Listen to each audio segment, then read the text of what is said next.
curious monsters, and welcome to the lab. I'm Teacher Jappy. Today, we're going to learn the numbers 3 and 4. Also, we're going to make our very own D4. That is a 4-sided die. And on top of that, we're going to play a building game using blocks. So even if you already know these numbers, I think the activities will still be fun for you. So if those things sound like an epic time, then you've come to the right place.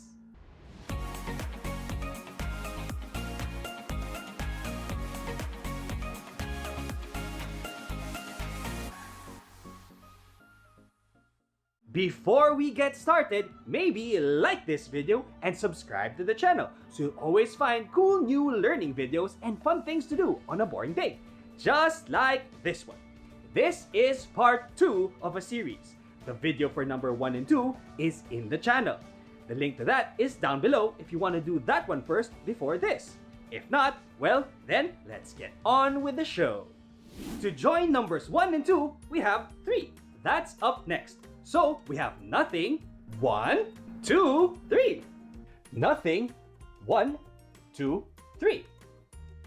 Nothing, 1, 2, 3.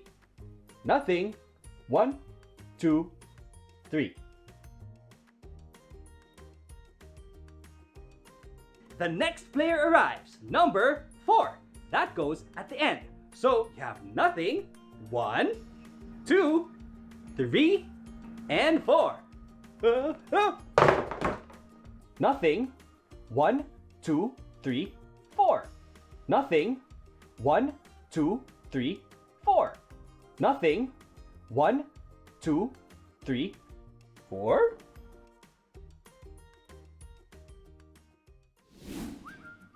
All right, now that we've learned about the numbers 3 and 4, let's get cracking on how to write them. Starting with number 3. 3 is really just 2 curves on top of each other. Another way of looking at it is to think of them as butterfly wings. See? Now the trick will be to remember which side of the butterfly wings to imagine when writing 3. Here's a mind-blowing life hack just for that.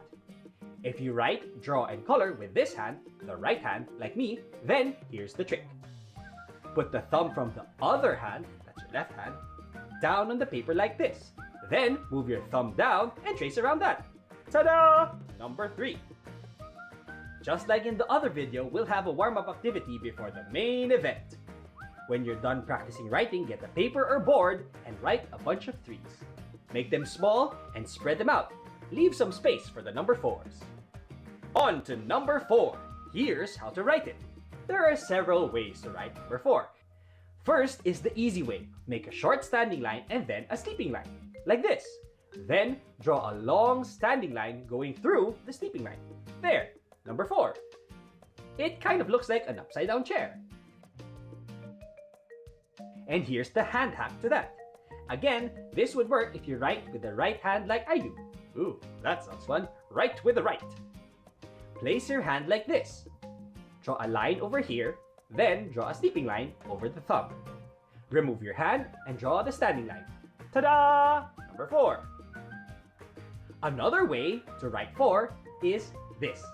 Instead of a standing line, we start with a slant. Then we go with the sleeping line. Finally, the tall standing line starts from the tip of the slanting line, then goes down through the sleeping one. The last way is a combination of the two. It's going to be a slanting line and sleeping line too, but this time, the tall standing line doesn't connect at the top. Anyway, that's it. Choose your favorite way to write number 4 and practice that. When you're confident with your number 4s, write some on the paper or board where you put your 3s. To see how well we know the numbers 3 and 4, we're gonna take some small counters or toys and put them on top of the numbers. On top of 3, put 3 pieces. 1, 2, 3.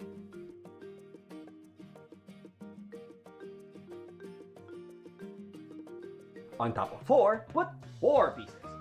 1, 2, 3, 4. Easy peasy lemon squeezy.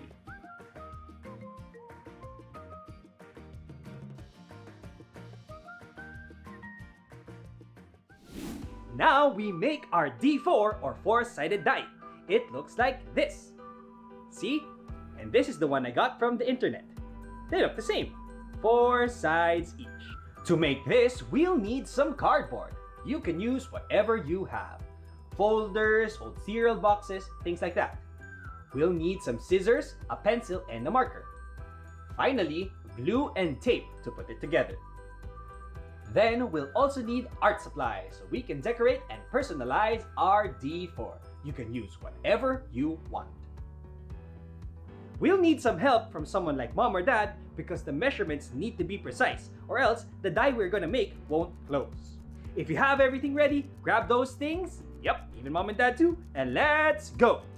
First, we're gonna need to make 4 triangles that are exactly the same size and shape. This is the tricky part that you need mom and dad's help for. But you can help them after by drawing the lines for the final shape. We're gonna make equilateral triangles. That means all the sides are as long as each other. I know 2 ways of how to make perfect triangles. One is using a ruler and the other is using a compass. But if you don't have a ruler or a compass, I know some hacks that can use the same techniques but just with different stuff. We'll start by drawing a sleeping line with a ruler.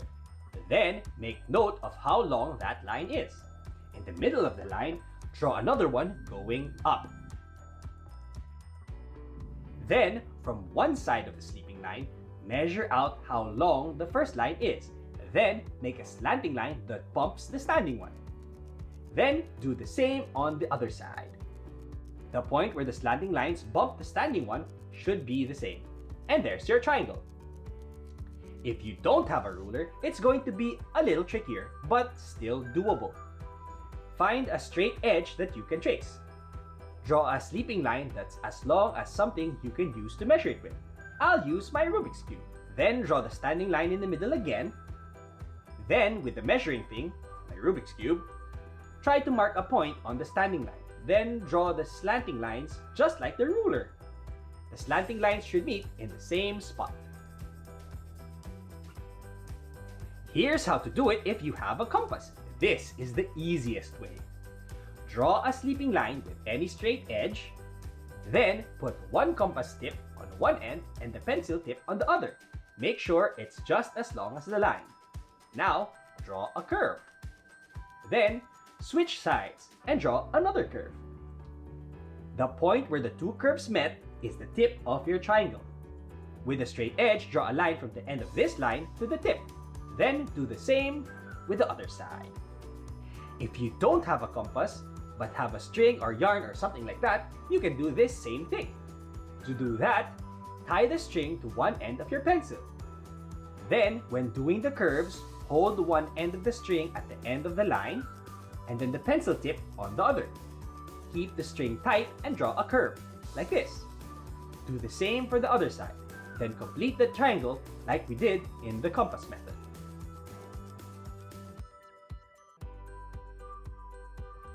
When you're done with the triangle, it's time to make 3 more, so that we'll have a total of 4 triangles.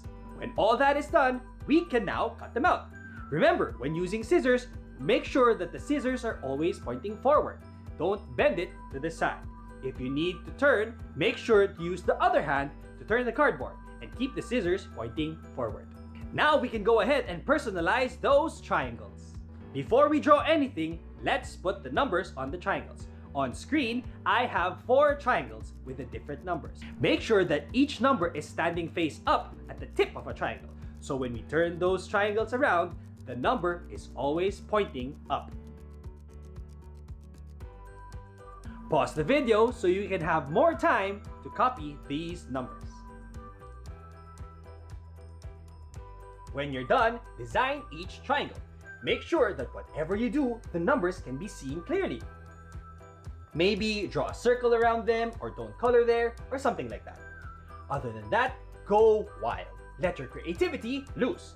If you're going to be watching more videos here on the Curious Monster Lab, we'll be using these a lot. So make it pretty, cool, amazing, and awesome.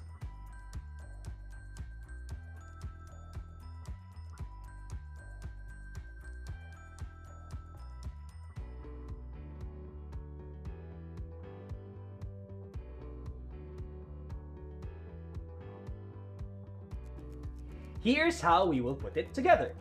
This is a bit tricky, so we'll need a lot of mom and dad powers helping us. First, we will need 6 small strips from our cardboard. These will be to connect the triangles together. Now, put the triangles together. We'll put one in the middle and then put the other 3 around it. Make sure that the same numbers are beside each other. It's actually like a puzzle. Now, flip the whole thing over. Make sure the numbers are still in the right spot. Now, we put glue between the sides of the triangle so we can stick the small strips we cut. Before you stick the strips though, let the glue sit in the air for a little bit so it will start being stickier.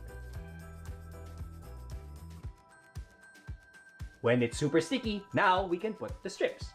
We'll start with the middle triangle.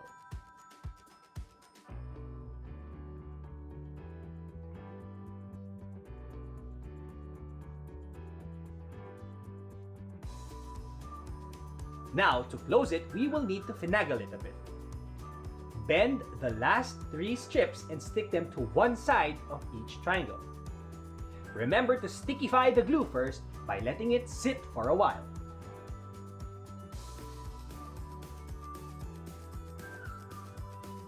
Put the glue on the other side of the strip, then close it.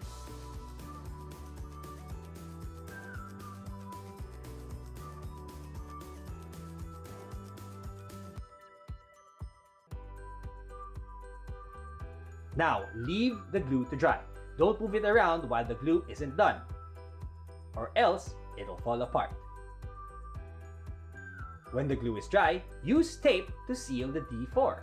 See those gaps? We're going to close those up.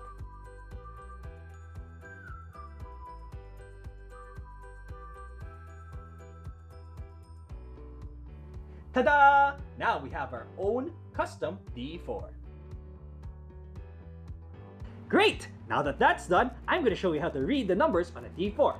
First, you take your D4, throw it in the air, and the number that's on the tip of every side is your number. So in this case, it's a 3. Let's try it again. This time, the number that's on all the tips is a 1. And that's it! You've made a perfectly functional D4. You can use this for lots of other games, like board games and other things like that. Also, we're going to use this a lot on the channel. Now that we have our D4s, we can get ready for the game.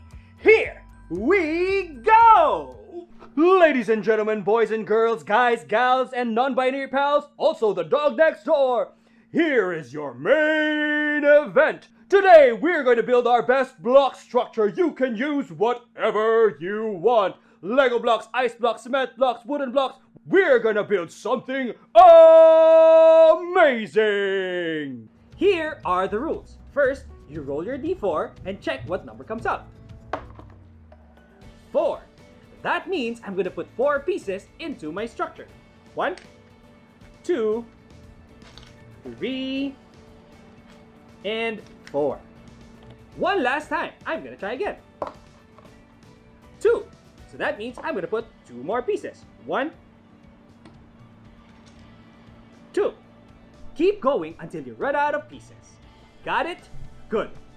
Have fun. And that's it for the game. If you want, you can actually play this game with someone. As many someones as you want, in fact. All you have to do is roll the die and put that many pieces. You can help each other build the same structure, or you can each build your own structure and keep rolling the die, putting that many pieces until you run out of pieces, and see who has the biggest structure when it's all gone. It's up to you. Have fun with it. If you enjoyed this video, well, I've got news for you. There's more like it on the channel. Go look around and find something fun to do.